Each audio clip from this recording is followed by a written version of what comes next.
Sarina? Yeah. So the idea is just open and then I give you.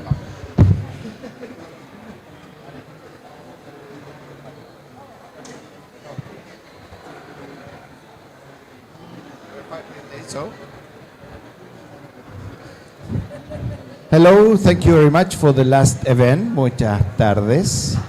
So I pass you Sarina to our moderator for our last event. So Sarina, please. Good afternoon, everybody, and welcome. Good afternoon, everybody. Can you hear me? And welcome to the session. My name is Zarina Mullah. I am part of C40 Cities, which is an organization of cities and mayors across the world taking bold and ambitious action. I'm very excited for the session today, given the seriousness and critical nature of water scarcity in our cities across the world. Okay, sure. We have a really star-studded group of panelists for the session today, all heroines in their cities. Can everybody hear me now? Okay, great. They can understand. Okay, sure. So I'd like to begin by just calling up our panelists to the stage. We have on the stage already Carolina Leitao, and she's the mayor of Peñalolén in Santiago, Chile. We have Councilwoman Yasamina Ansari, and she is from Phoenix in the US. And last but not least, we have Perla Martinez from the Technological Monterrey in Mexico. So let me start by just giving you all some context to why this session is really important and plays such a big role in the climate change space. As everybody knows, climate change is going to change the water space and water demand and water supply across all our cities. The intensity of rainfall is going to increase quite significantly in some areas. Oh, sorry.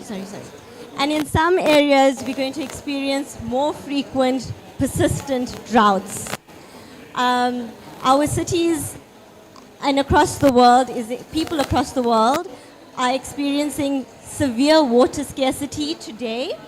Over 4 billion, or 2/3 of the population, experience water scarcity across the world at least 1 month every year. And this is expected to increase to 9 billion people by 2050.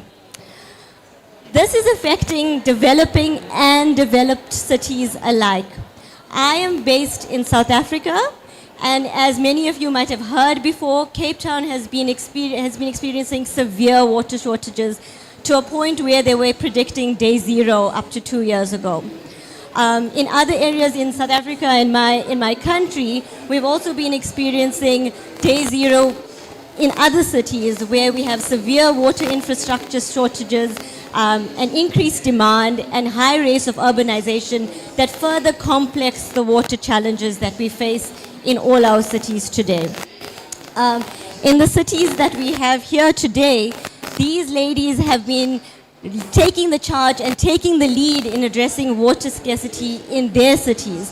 And through working through organizations like the Alliances for Climate Action in their relative countries, they've been playing a really important role in finding innovative, unique solutions that address the social, economic, and financial challenges that align with water complexity issues in these cities. So without further ado, let me start handing over to our panelists. And we're going to start with Mayor Carolina Leitao from Peñalolén in Santiago, Chile. She has been the mayor since 2012 and vice president of the Sustainable Development and Climate Change area of the Technical Committee of Mercocities. She is also the first woman president of the Chilean Association of Mayors. So I'm going to hand over to Mayor to tell us a little bit more about her municipality and what she's been doing to address water scarcity in her city.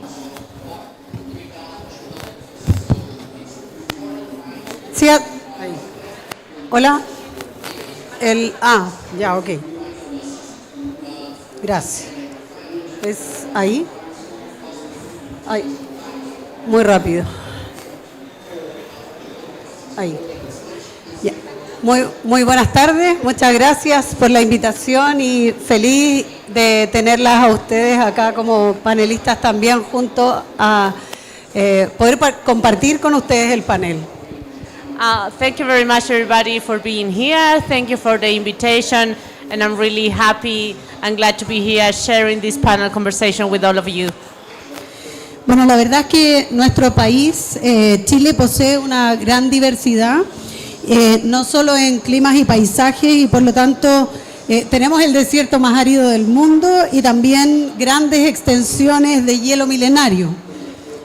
So, as you know, our country is a very diverse country, not just in climate and landscapes, but also in the big extensions that we have with the Icelands and the big extensions that we have in Patagonia, and a big variety of realities. Y por lo tanto es un desafío para nosotros que a través de la gobernanza local cada municipio puede actuar para enfrentar esta realidad. So it's a big challenge that through the management of the different municipalities is a very good way to approach this reality. Chile es un país altamente vulnerable a los efectos del cambio climático. Chile is highly vulnerable to the effect of climate change.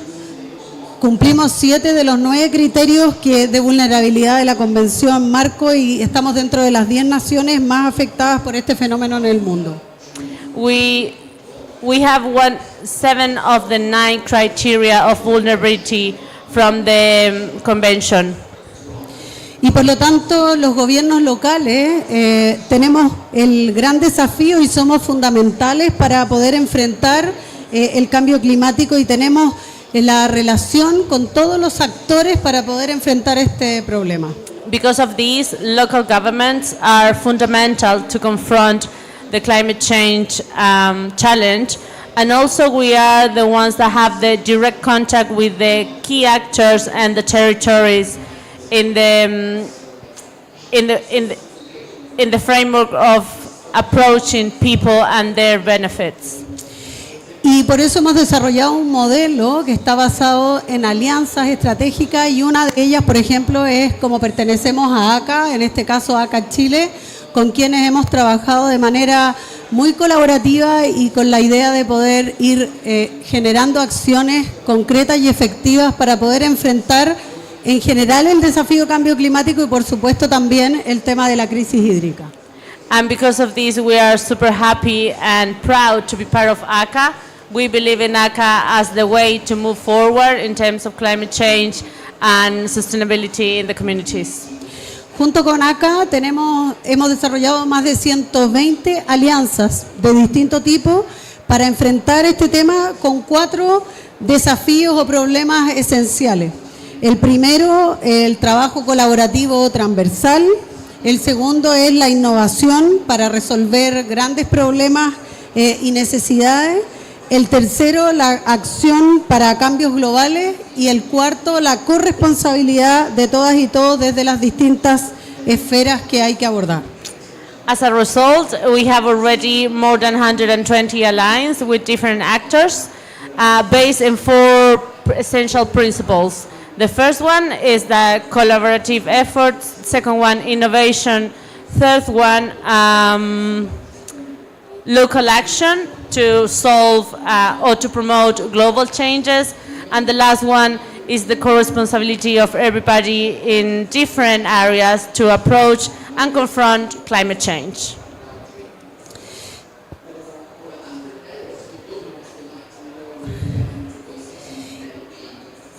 Tenemos un problema que es global, lo decía también la presentadora, pero en Chile también, es que nuestro país, Chile, se está secando. Esa es la realidad. We also have a problem in Chile. As you were saying recently, water scarcity is a reality in our country. Y por lo tanto hemos estado desarrollando acciones tanto a nivel estatal como también a nivel local para poder enfrentar este desafío. So in order to be able to fight against this challenge is that we have been developing different projects locally and nationally. Y para ello, el desafío de Peñalolén, de nuestro municipio, es que el consumo principal es residencial, a diferencia de nuestro país en general, que la gran cantidad de consumo es agrícola, pero en el caso nuestro es residencial. So in our municipality in Peñalolén, the first way of water consumption is for domestic consumption, not as it is in the rest of the country.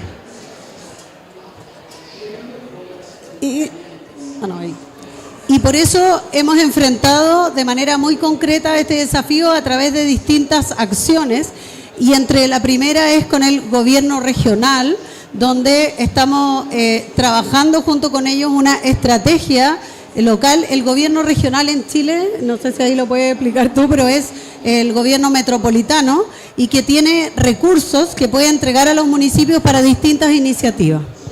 So in Chile we have regional governments, and Peñalolén is part of the metropolitan regional government, is part of the Santiago city regional government.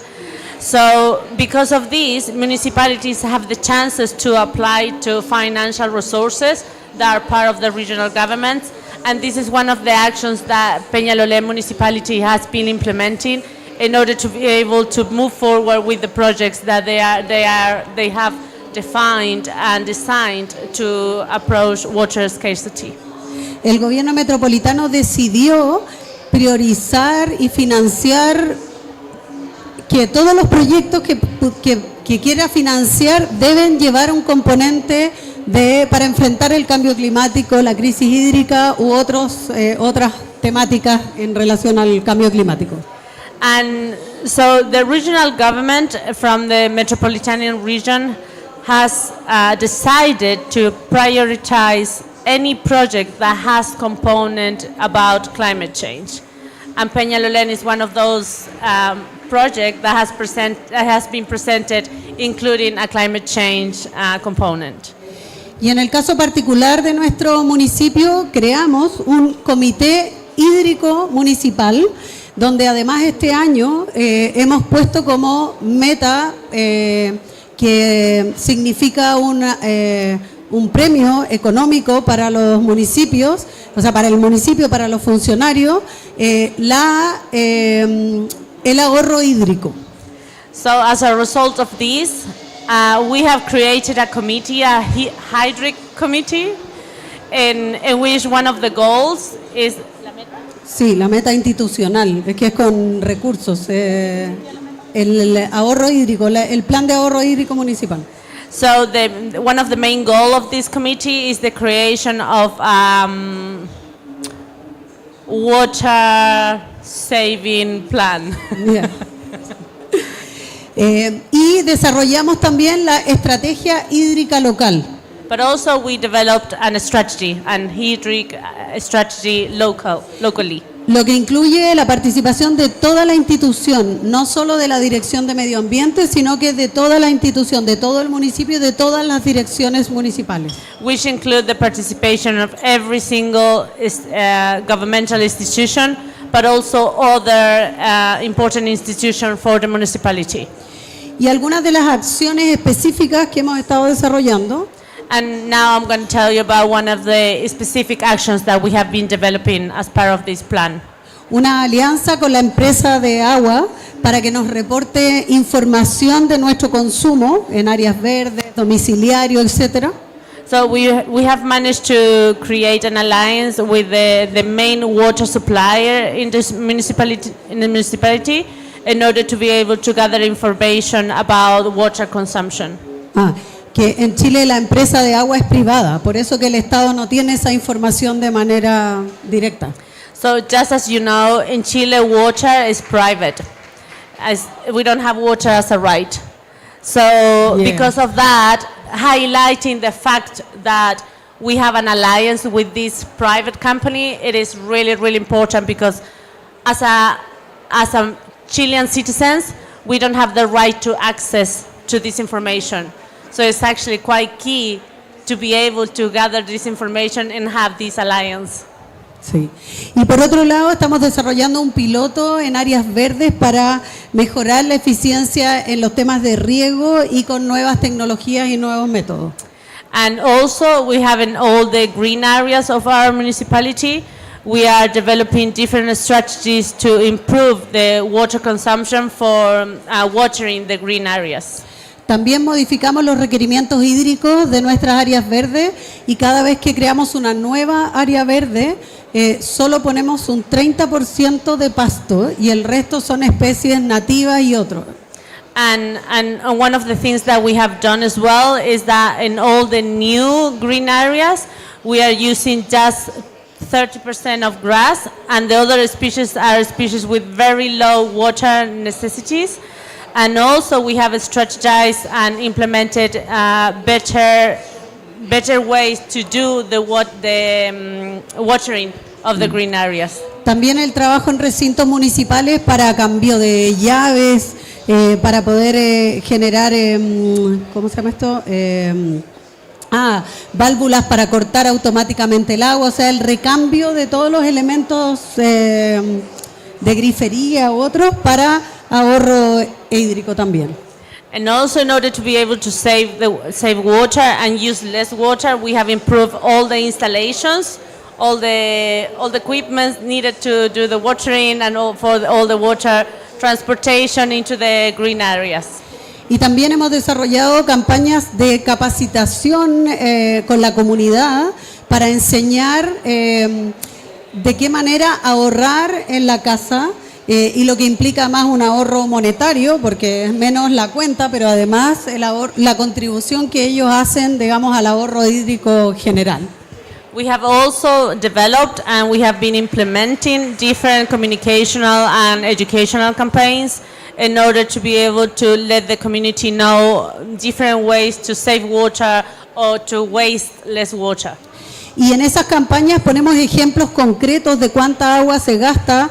Por ejemplo, voy a decir uno solo, pero el cortar la llave cuando uno se está lavando los dientes, a diferencia de dejar la llave abierta, sobre todo con los niños, para enseñar cómo lavarse los dientes sin gastar tanta agua. And one way to show this or to be able to communicate the water consumption problems in the community is that we have been putting out different examples. For example, one of them is when you do your toothbrushing, is that how much water we waste during the brushing process compared to the water that we save if you don't leave the tap open. Es solo un ejemplo, hay Just an muchos. example. Y también hemos desarrollado campañas comunicacionales para reutilizar el agua en áreas silvestres. Por ejemplo, las personas que van de trekking, nuestra comuna tiene una montaña, van mucho trekking, entonces el agua sobrante del paseo, que la gente cuando baje de ese paseo riegue algún árbol o eche el agua en algo y no se lleve o no bote la botella restante de ese trekking. And also we have been doing different communications campaign to teach the community how to reuse the water. So for example, in Peñalolén, we have a hill in the backside of the city and where lots of people used to do trekking. And when they go for trekking, we promote that when they get back from the hill, the water that they have used, that water can be used for watering the trees in the front of the hill. Por lo tanto, y finalmente, nuestra tarea como municipio es sensibilizar a la comunidad respecto de estos temas y darle a entender la importancia que tiene el impacto local en un tema global. So in this way, we believe that we have been able to socialize with the community how important is water as a natural resource and what are the contributions that we can make into a global effort for water saving. Y por eso el esfuerzo que estamos haciendo en tema de tener nuestro plan local de ahorro hídrico tiene que ver con ponerle medida, y para eso es tan importante el apoyo de ACA y de otros actores que nos han ayudado a medir y a reportar acciones concretas que permitan medir resultados efectivos para decir cuánto Peñalolén es capaz de hacer cuánto es capaz de aportar en el ámbito nacional y también, por supuesto, local, para poder decir realmente que somos líderes en acción climática en nuestro país. And this is why it is so important to have measure, to have indicators in order to be able to measure how we are contributing into this global effort. As part of this is that Peñalolén is really happy to have the support of ACA and believe in ACA, because we need those indicators to show how Peñalolén is helping nationally to solve this problem, but also globally, how Peñalolén is making a real contribution into this global effort. Thank you very much.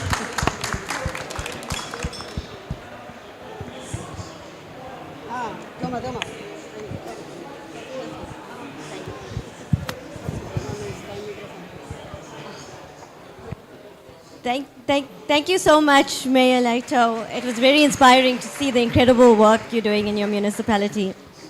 The next speaker we have is Perla Martinez, who's a professor of environmental law and sustainable development at the Tecnológico de Monterrey in Mexico. She served as the head of environment office in the municipality of San Pedro, and she was also the coordinator of the Monterrey Alliance for Climate Action, which was initiated by the WWF. So over to you, Perla. Thank you very much. Can you hear me? No.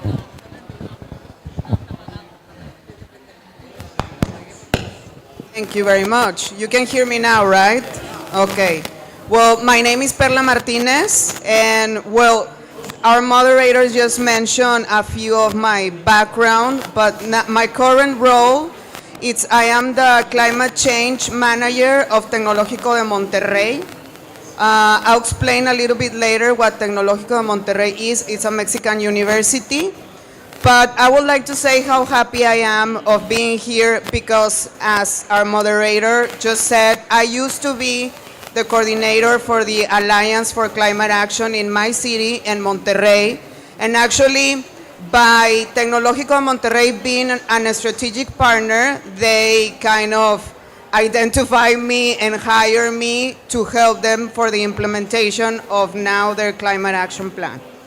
Well, just to give you a brief introduction of what Tecnológico de Monterrey is, it's a private university that has 26 campuses all over the country. We're a multi-campus university all around Mexico, but it was based and created, or the first campus was founded in Monterrey.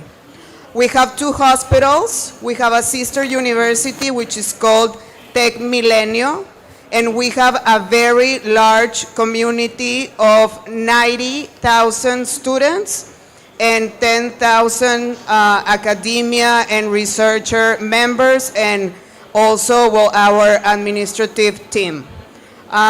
Just briefly, for those of you who don't know where Monterrey is and what Monterrey as a city is, we are located in the northeastern part of Mexico, very close to the US border, around like 2 hours from Texas. And we have a population of over 5 million people. We're the 3rd largest populated city, and we are the most industrialized city in Mexico. I think that's enough of what Monterrey is. That will give you a brief idea of where we come from. And even though Tecnológico de Monterrey is a national university, I will use this time to explain or to share with you what our experience was in the face of this huge and severe water crisis that we went through.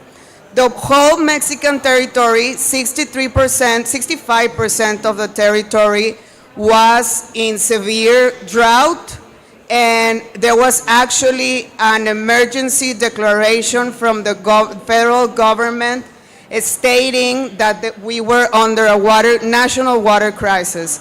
But where it hit the most, it was actually the city in which that hit the most was in Monterrey. It was the worst drought that we have had in over 50 years. And I don't know if any of you guys saw this, but we were actually in the front pages of the New York Times, of The Guardian, of Bloomberg. We were all over the news because of what I will just explain to you a little bit later. What caused this severe drought? Obviously, the climate crisis is the main issue or the main cause. We are a city that it's the region or the ecosystem is semi-arid, and what has been happening is that due to climate crisis, the rainfall patterns, as in many parts of the world, have been severely altered. So from 2010 to 2019, we were being saved of having a severe water crisis due to storms, due to hurricanes that will drop a lot of water in just a few days. We will actually be flooded and have severe damages to the infrastructure and into the population. But that didn't happen in 2021. We didn't have a storm, we didn't have a hurricane, and that put us in a very, very bad situation. And actually, well, the state Ministry of the Environment has released a study where our average temperature, I can't remember, I'm sorry, the number of years, but our temperature has actually increased in 1.7%. So we are a city that we are already over the 1.5.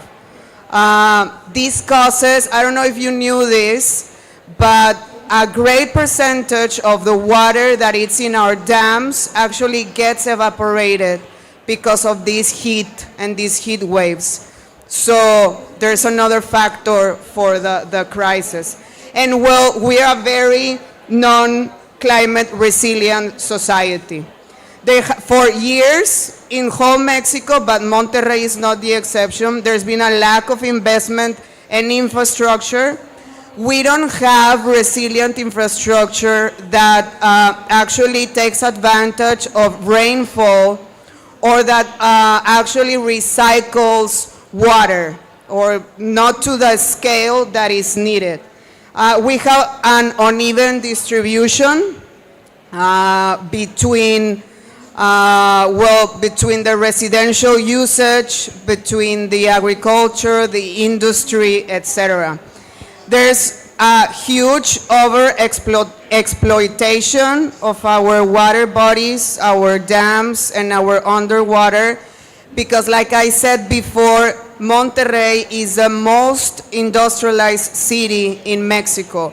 So we have industry that relies in heavy use of water, such as steel, such as beverages. We're actually like the beverages hub in the country. Cement industry, so it's a huge, it's industry that uses a lot of water. And even like also, obviously, in the water culture of people in our homes, in the municipalities, for instance, there were times that it was very ironic and people would get really angry that we were facing this severe drought and there were shortages of water, but the municipalities were irrigating the parks and irrigating the grass. So not a good water culture at all. And on top of that, all of our urban water bodies are polluted, either by marine debris, obviously the champion of the pollution of water bodies being single-use plastics, but also from discharges of industries and sewage. I'm gonna change the slides.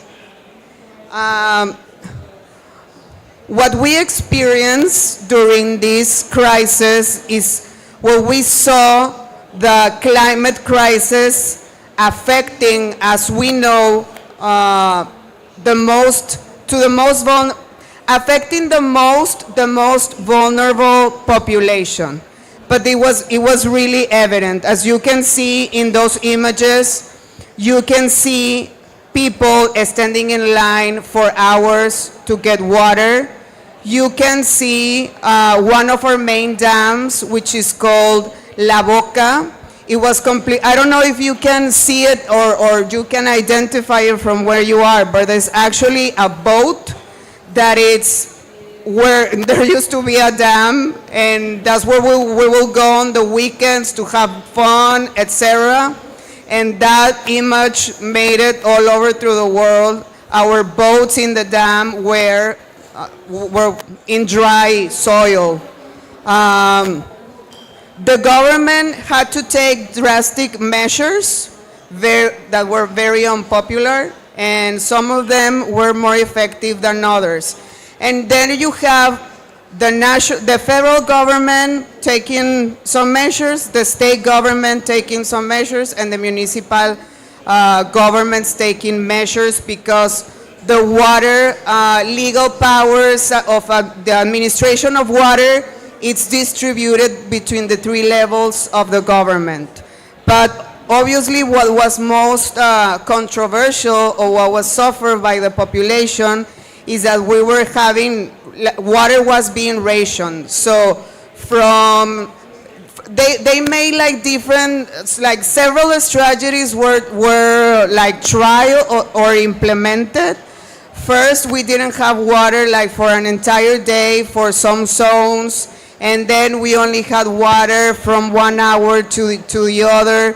It was actually, well, for me, there were days that I would have meetings, I couldn't take a shower, I would call a friend or my parents, like, can I go take a shower to your house because I don't have water? And it was kind of, I mean, obviously this is very serious and it caused a lot of human pain, but we were having jokes like, to do parties, no? You have to bring your own bucket of water so you can go to the bathroom and use that water for what you do in the bathroom. It was like, bring your own bucket of water. Obviously, like I said, social unrest and conflict skyrocketed. We had, people didn't have water for several weeks in a row, and obviously this was for the most underserved communities, because the most underserved communities are in the hills. We are a city that it's in a valley, but we have started to go up the hills, so the distribution didn't reach the most underserved communities. So they will spend 3 weeks without water. Imagine that. So you will see people fighting over water. You will see people getting water out of our streams and rivers that, like I said, are completely polluted, like for drinking or for doing their laundry. And we had blockages of main avenues in the city. Actually, of one of the avenues that goes by through our campus, you will have, like, we will have to check between each other, like when we're going to the campus. Do you know if there's a blockage? Am I gonna be able to reach to the university? So imagine that. Obviously, lots of economic losses, agriculture, and also from farming.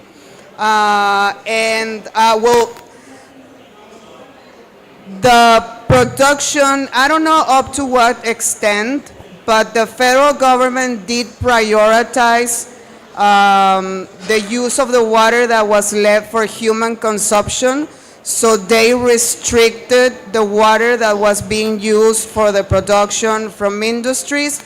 And it has to be said as well that the private initiative took a stand and the word is not donating water, but it was, I don't know how to say this in English. It's called ceder derechos de agua.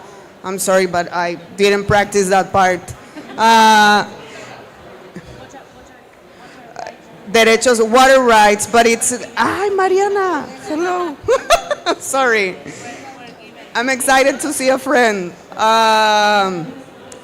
This became a matter of national security. I mean, we're talking about a city of 5.4 million people, and we are one of the cities that have or that contribute the most to Mexico's GDP.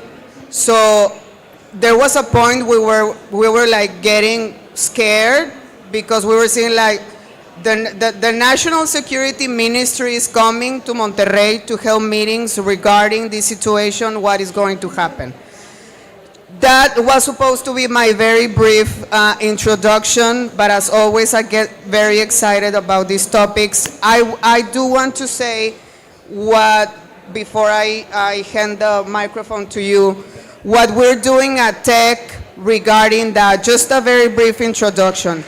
We in April 2021, we launched Ruta Azul, which is our sustainability and climate action plan, or our climate action plan, where we have the aspiration to be a model of a sustainable academic higher education institution, and we have the commitment to reach carbon neutrality no later than 2040. We have several pillars. I won't spend time telling you all of what Ruta Azul is, but we obviously have a mitigation pillar within our plan. And there we have some goals and objectives. We are committed to reduce water consumption by 20% with a basis of 2019, and to have a water treatment system in 80% of our campuses. So far, we have 57% of our facilities that already have a water treatment system.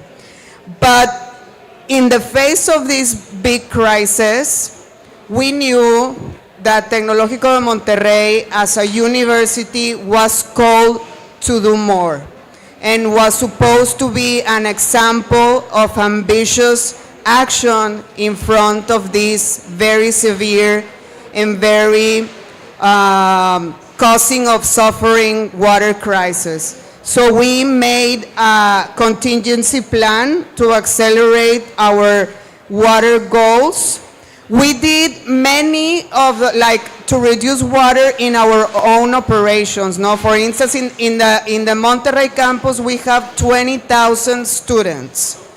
So we did some of the things that the mayor just mentioned. The irrigation of the gardens was made more efficient. We only irrigated the gardens with treated water. We empty the water of our fountains and use that for several usages.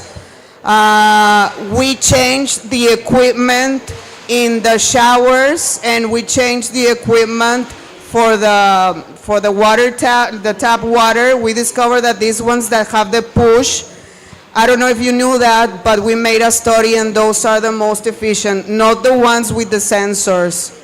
So we made a lot of changes. We completely eliminated the unnecessary use of water. And that's it. I'm sorry if I took more time than I needed, but over to you. Thank you. Thank you so much, Perla. It was really, really interesting to see the similarities between your situation and the situation back home in South Africa with aging infrastructure, impacting the biggest and the most vulnerable communities. And I'm sure there's lots of lessons to learn from your situation versus the situation back home. Our last but not least speaker is Councilwoman Yasamin Ansari, who is the first woman and the youngest woman ever to be elected to the Phoenix City Council. Since elected, she has enacted policies around transportation, electrification, and led the passing of Phoenix's first climate action plan, and helped establish the world's first publicly funded office of heat response and mitigation. So over to you, Yasamin. Thank you. Hi, everyone. As was mentioned, my name is Yasemin Ansari. I'm a councilwoman representing Phoenix, Arizona. And just for background, for folks who don't know, Phoenix is the 5th largest and fastest growing city in the United States. Our population is around 1.7 million. And we are very much a desert city, and one of our, overall, when it comes to sustainability, our objective and what we're striving to is to be the most sustainable desert city on the planet. We are very much in the midst of a water crisis, so a little bit of background. Just want to explain a little bit of where Phoenix's water comes from. About 40% of it comes from the Colorado River and 58% from the Salt and Verde rivers. The Salt River actually flows through to the Salt River Project in a series of canals.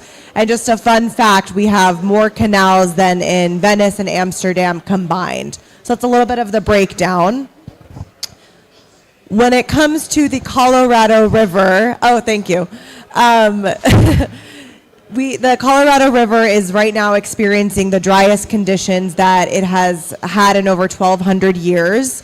The major reservoirs are Lake Mead and Lake Powell, and they are at historically low levels, which is quite alarming. Temperatures, obviously the climate crisis is driving the decline, especially in recent years. And then it's the fact that if these reservoirs drop to dead pool levels, that has experts quite concerned, because that is when we won't be able to provide either water or power to our population. So the Bureau of Reclamation in the United States, which manages our water levels, has declared a Tier 2A shortage for 2023 for the Colorado River. So this map is just to provide a little bit of more helpful visual for you all to understand where the Colorado River provides water for in the United States. It overall serves about 40 million Americans in the Southwest and 15% of U.S. agricultural land. Whoop. So next I'm going to talk a little bit about what Phoenix has been doing to deal with the water crisis. Back in 2017, we decided to invest about $300 million in a drought pipeline that basically, as I mentioned, 40% of Phoenix is served by the Colorado River. Most of that is in North Phoenix. So this drought pipeline is there now for emergency purposes in case the Colorado River one day is not able to provide water for that particular area. Then in 2019, the city made a commitment to reduce our water consumption by 10% by 2030. And then this past year, actually, so those two previous actions I wasn't in office for when Phoenix had to make those decisions. But this year we decided to, based on expert advice, activate the first level of our drought management plan. That piece is very much focused on education, just as some of my counterparts mentioned. We're not at the point of having to put in any mandates or any, strict requirements on residents, but very much focusing on educating people about water conservation, the importance of, different types of landscaping, especially in the desert climate, water usage, et cetera. And I just do want to know, it's been really incredible to see that in our city, back in 1990, per capita, we were seeing about 145 gallons per day per person used in the city of Phoenix. And now that number is about 90 gallons per day. So there's already this really strong culture of water consumption. I think a recognition that we do live in a desert, not by any body of water. So that culture does exist, and that's really what we're focused on. We also work strongly when it comes to regional collaboration. So we work not only with our fellow cities, but surrounding states around reducing our water. Last year, or this past year, the Bureau of Reclamation asked us to forego about 16,000 acre feet of Colorado River, but as a council, we decided to double that just to show our commitment to the issue.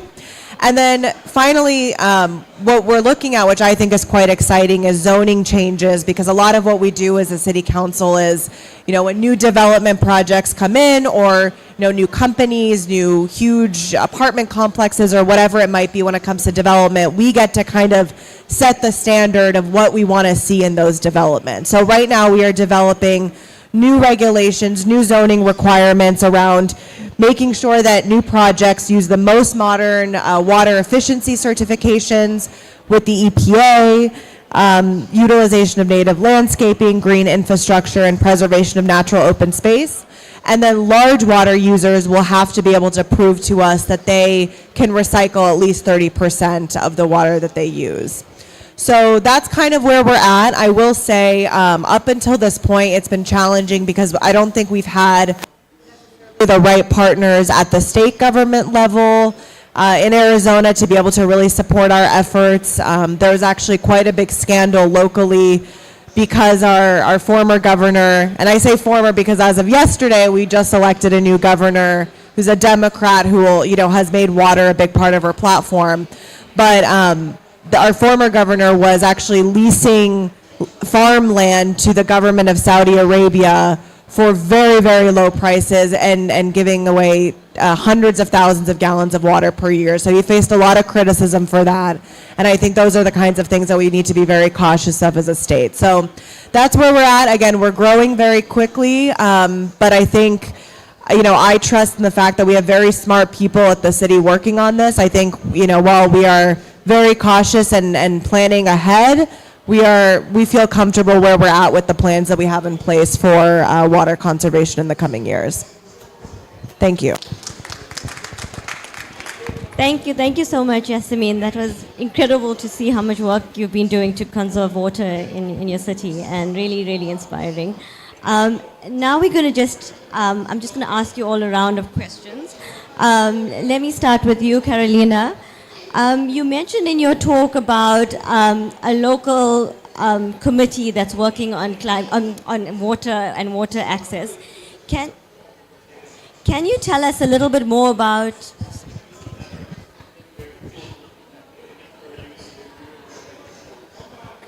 Can you tell us a little bit more about that committee, who participates in it, and how you use that committee to manage reducing the water footprint in the city without compromising on quality of life and providing basic needs to the citizens?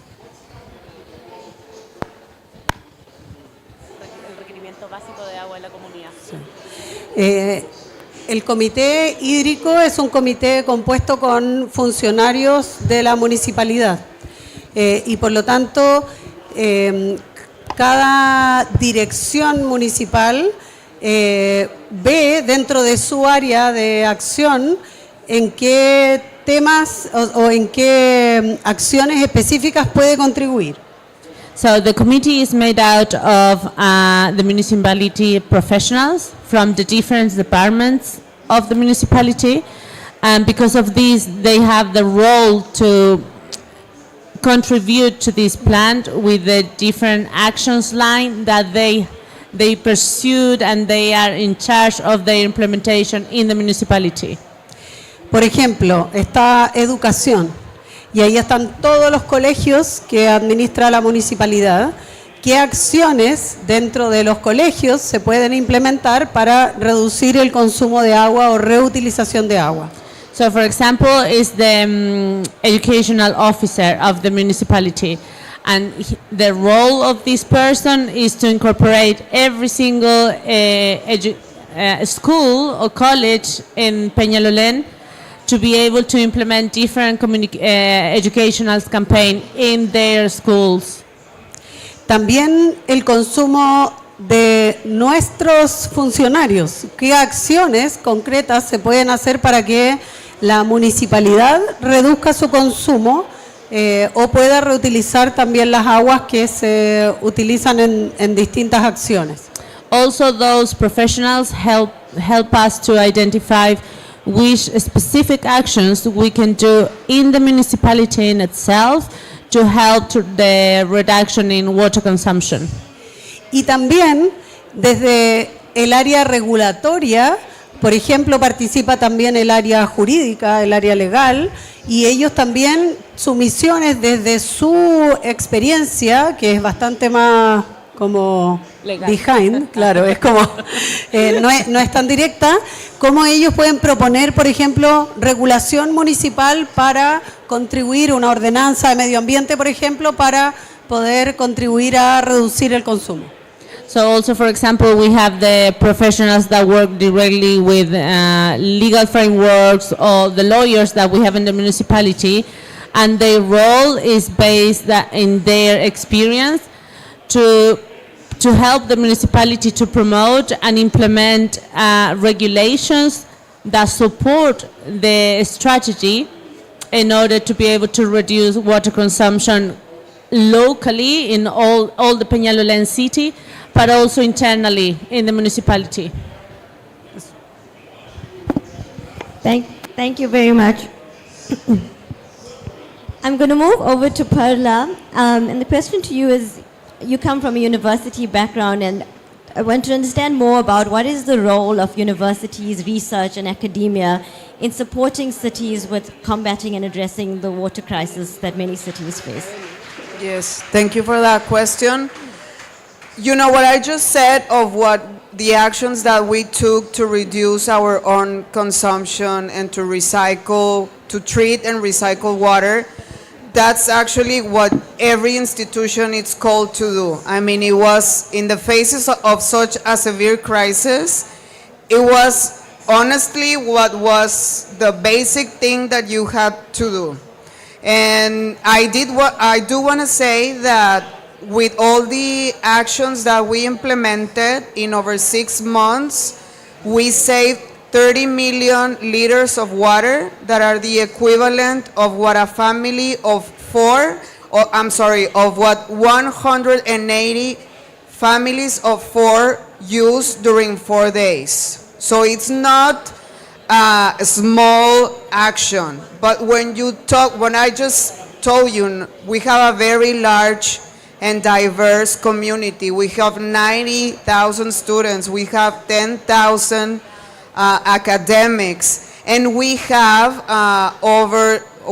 32 groups of groups of research. That was literal translation from investigación. It's research. We have 300 people that are specialized in climate action and sustainability. And we have 31 students that are leaders in their campuses for promoting climate action, and obviously that includes water action. So we have a very large community, and we have to put that community in the service of cities. And I do want to mention, for instance, a very tangible action that we did for the city of Monterrey. That was, we increased the capacity of our water treatment facility, and we were actually receiving water from the city and treating it in our treatment facility, and then giving back that water clean for the usage of the surrounding neighbors of our university. So, that was a little bit more of what tangible operational actions that we did. But I would like to share with you, obviously as an academic and higher education institution, we are looking for that our students have the capacity to offer solutions every time more innovative to be able to promote, and actually not to promote, to apply sustainable development solutions in water. How can we keep doing business, keep having industry, but with a much lower usage of water? So that has to be included, and it's being taught in the classes at Tecnológico de Monterrey. We're also very keen or very strongly actually is the core or the heart pillar of our climate action plan, and that is culture. And that's changing our institutional culture, the way we make decisions, the way we operate, but also influencing the culture of each of these 90,000 or over 100,000 people that form our community. So we have now actually a motto that it's in Spanish, con crisis o sin crisis, en el TEC cuidamos el agua. With crisis or without crisis, at TEC we will keep saving water. So this plan that surfaced as a contingency, like an emergency plan, will continue to be applied in a permanent form. And just to say two other things very briefly, we have actually a water center for Latin America that is completely dedicated to research, to apply research, and to create also initiatives of public policy regarding water. And this is a collaborative effort of Tecnológico de Monterrey with funds from the Inter-American Bank of Development, and also Fundación FEMSA, which is the NGO of a company in Monterrey. That's it. Thank you very much, Paula. And it's interesting key things that universities and academia can do in terms of providing technical innovation and solution and practical skills, as well as informing policy and providing that evidence base for taking action. My question to you, Yasmin, is you spoke a lot about education and driving behavioral change in a way with citizens. Can you tell us why it's important to generate empathy among citizens, and whether you think you'd actually transition towards beyond education? Is there a need to kind of mandate citizens, private sector, all parts of society to act on the water challenges? Thank you so much. Great question. I think right now the experts have told us that right now we are at the education and outreach stage. As I mentioned, I think being in a desert, there's already a very strong culture of wanting to conserve water. So it's nice to have that base understanding already within the population. I think we have reached a little bit more critical point where we need to be a lot more intentional about that outreach. So a little bit of what that looks like. We are planning everything from town halls across every corner of the city, where the public is invited to come hear from our city departments about where we're at, kind of a little bit of the facts that I gave you, where we get our water, what the situation is with the drought in the Colorado River, what that could potentially mean. So that's already started, and it's happening in every corner of our city. We are, as a city, sending out mail to residents with information about water conservation and what they can do. We've developed a number of programs where we are helping our residents replace certain types of landscaping in their yards that use less water. One other thing that's very important, Phoenix has a very high-speaking Spanish population, so almost 50% of our community in Phoenix is Latino, and so a lot of the education that we'll be doing will be bilingual, both the mail that we're doing. We also hope to do door knocking. So in the US, in any sort of campaign, knocking on doors, calling people, all are very, very important tools, whether that's a political campaign or this type of campaign. So one thing that myself and some of the other council members have been advocating for is even the importance of potentially bringing on volunteers or hiring a team to go out, knock doors in the community to have those direct one-on-one conversations about the water crisis and what it means for water conservation. So I think that these actions will hopefully see continuation. Does that mean one day in the future we will probably reach that point? But the thinking now is once we go to a point of mandates, there's no going back, right? So we are so focused on that education and outreach piece, as you said, building empathy within the population, and at that same time, starting to investigate and look into alternative sources of water that could be provided to our city as well. So it's kind of where we're at right now, and open to ideas, looking for new ideas to communicate with residents and continue to build that culture of conservation. Thank you very much. I'm now going to check with the audience if anyone from the audience has any questions for our panelists. So, over to you. I have a lot of more questions, so I'm just giving you an opportunity. Otherwise, I'll just continue.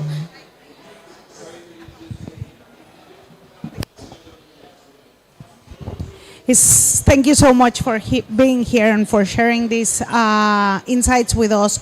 And maybe not so much of a question, but a proposition. I do think that definitely one of the strengths of belonging to the Alliances for Climate Action is the possibility of learning from what's going on in other cities, in other countries, not only within our own country. And so, something that we've been thinking about, and it came up actually recently when there was the water crisis in Monterrey, and the mayor and the governor wanted to speak to people in South Africa to learn about how they had coped with that problem 2 years before. And so when we were planning this panel, we thought this is a good way or a starting point to have a conversation about how we can strengthen ties between your cities and basically share ideas and experiences and things that we've tried or that we're trying in the different contexts, because there might be some that might work in other cities.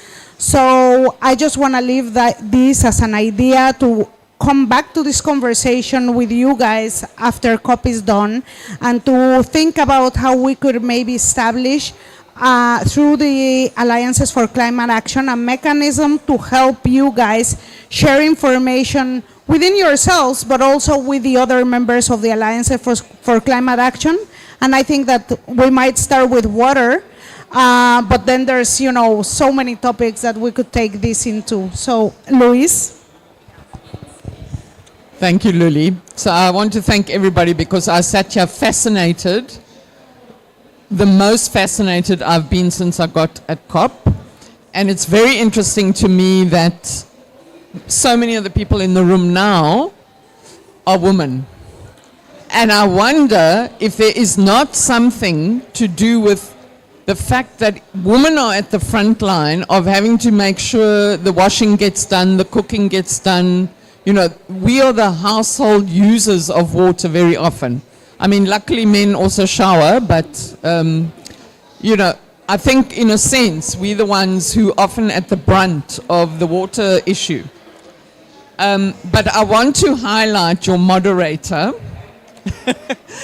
Ms. Zarina Muller is from C40 Cities. She is the climate action implementer for Africa. She's in charge of that at C40 Cities. So we are going to do city-to-city things. She is the perfect person to connect us all together. Perfect.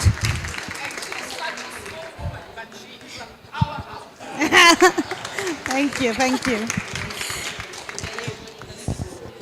Thank you, Louise. And just to add on that, I think C40 plays a big role in connecting cities and helping that exchange of cities to address problems. But I think where the ACA plays a bigger role is how do we connect cities with the private sector, with academia, with civil society, and make sure that it's an all-of-society approach rather than just city to cities. And so I think there's a big role where we can combine organizations like C40 and WWF and all the rest of them to bring in that all-of-society approach to taking action on climate change. Do any of the panelists want to respond to the comments from? Solo pequeño.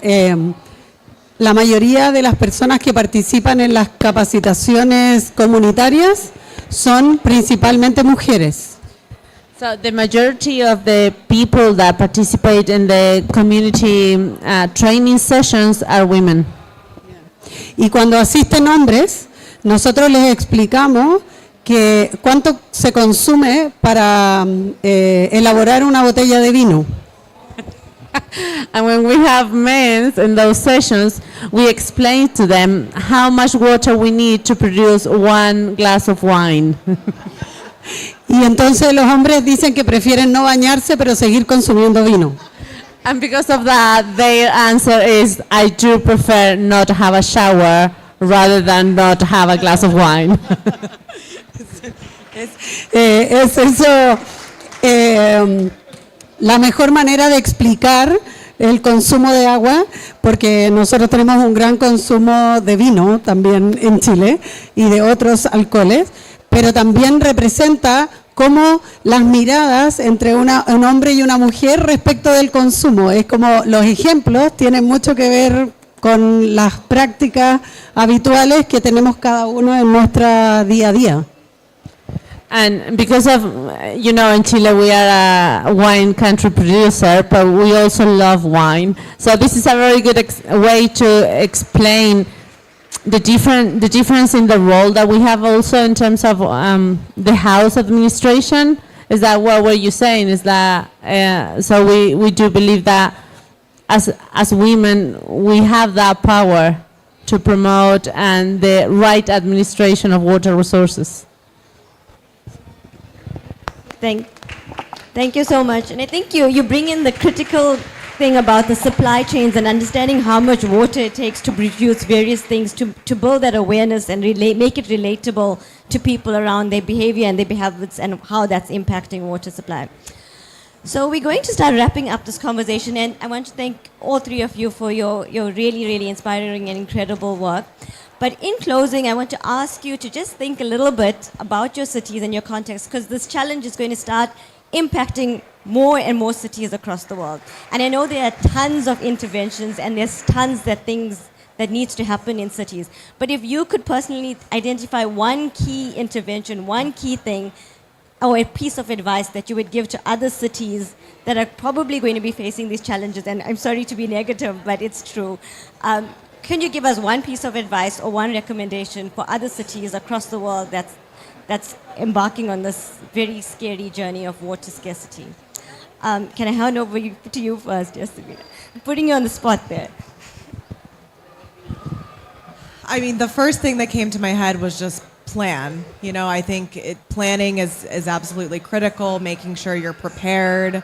I think that not only is important for the city, but it also gives confidence to the citizens as well.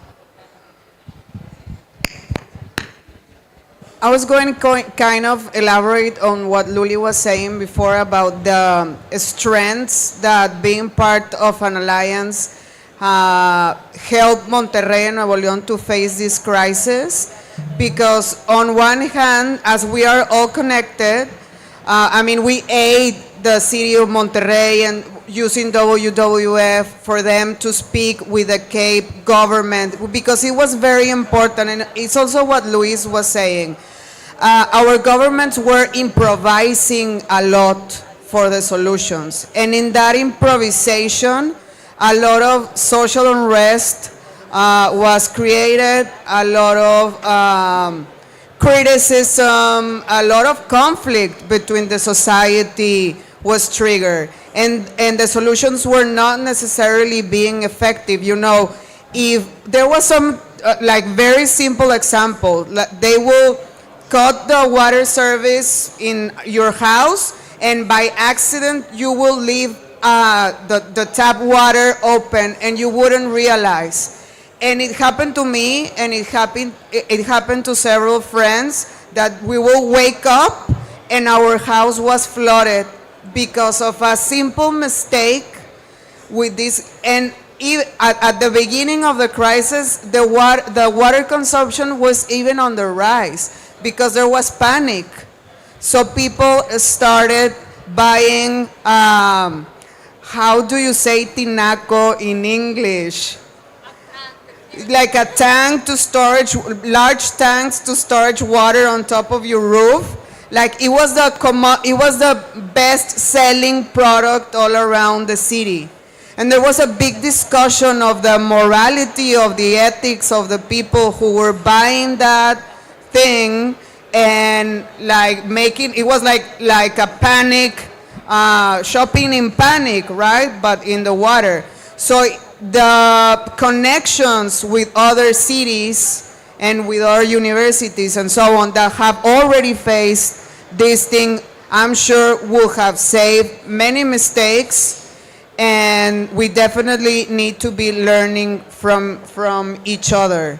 And just a closing remark, I will say that community-based solutions are key, because the people that are local, like we're working on this project to create a model to regenerate, to clean up a stream that crosses around our campus in Monterrey, but we're basing it in the community.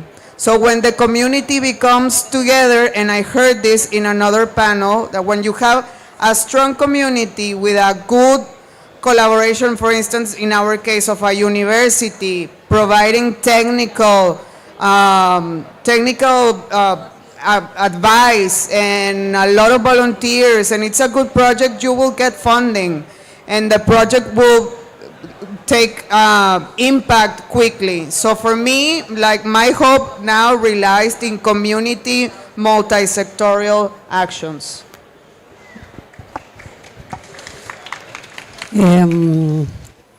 Comparto el tema de la colaboración, así que voy a dar otra idea. I do agree completely with collaboration efforts. Aprender de otras experiencias exitosas y también de los errores. Also learning from another positive experience, but also the mistake that other has been going through. Entonces, mi idea es en cuál, porque hay que decir uno, only one, es la educación ambiental, es la clave. I would say that my suggestion is environmental education is key. En Chile tenemos muchos terremotos y todos los niños, los jóvenes, los adultos, todas las familias saben cómo reaccionar frente a un terremoto o a un temblor. We do have lots of earthquake in Chile, and because of that, every single person that is living in the country, we know exactly what to do when we have a big earthquake or when we have a little tremble or anything. Por lo tanto, los ciudadanos del mundo tenemos que acostumbrarnos a vivir en la crisis climática sabiendo las acciones que tenemos que ejecutar, porque lo más difícil es que en general los ciudadanos solo aprenden cuando les cortan el agua. So because of that, I would say that as people that we're living on this planet, we have to learn how to take actions now, and not to wait until the point that we don't have water to learn what to do. El principal problema que nos generó la pandemia es que el mundo se olvidó por un tiempo de la crisis climática y la crisis climática siguió avanzando. Por lo tanto, es indispensable recuperar ese tiempo perdido para poder desarrollar acciones concretas que a través de la educación y de los niños creo que es lo más efectivo y eficiente, porque los adultos nos cuesta mucho más cambiar nuestras prácticas. Because we had the last 2 years in pandemia, we lost lots of time in terms of climate crisis. The climate change continue moving forward, but we stayed in closure in our homes, and because of that now we need to recover that time as we need to implement more actions as a society in a collaborative way in order to be able to face this climate change crisis.